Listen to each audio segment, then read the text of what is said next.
ভাইদেরকে বলছি যে খেলবে ঘোড়া প্রাইজ আপনার, খেলবে ঘোড়া প্রাইজ আপনার, আপনি খেলার কেউ না, ঘোড়া খেলবে। হ্যাঁ ঠিক আছে, পিছন থেকে ধাওয়া করবেন না।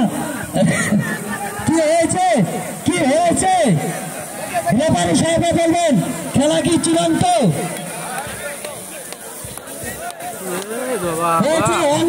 ঠিক আছে সারাই তো ঠিক মতো হয় না। রেফারি সাহেব ঠিক আছে, ওবে আসিলাও হয় নাই, ওবে আসি অসুবিধা নাই। এ আমার ঘোড়া পরে ছাড়ছিল, আগে উঠে গেছে, সমস্যা নাই, আমারটা পরে ছাড়ছে আগে উঠে গেছে, সমস্যা নাই।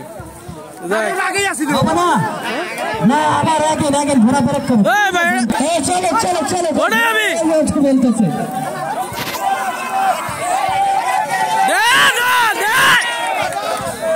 টেনশন করে জানান না, দেখো এটা সাদা ঘোড়া, খেলা বাঘ তো বাঘই নেই, একদম 3 কোটি 6 লক্ষ উঠবে বুঝছি।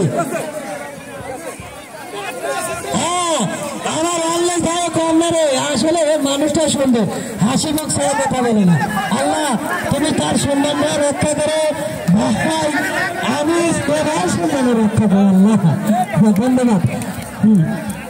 পিছন থেকে কেউ আঘাত করবে না, দেখেন যে পারে সে পারে, একটা কথাই আছে, যে পারে মোশাররফ করিমের নাটকের কথা, যে পারে সে পারে, যদি আল্লাহ ভাল ধরে তবুও পারে। আসলে সুন্দর পরিবেশে দর্শক মণ্ডলী চোখ রাখুন, চোখ রাখুন, সাদা ঘোড়াটি দেখুন এক লম্ব করে কত দূর পিছনে ফেলে এসেছে। বলছে দাদা তুই চা খেতে থাক, আমি প্রাইজটা নিয়ে আসি। আবারও বলছি লালটা কিন্তু ধরে ফেললো, বলছে দাদা তুই কি করছ, এক লাভটা তো ঝান্ডারের পিছনে ফেলে দে।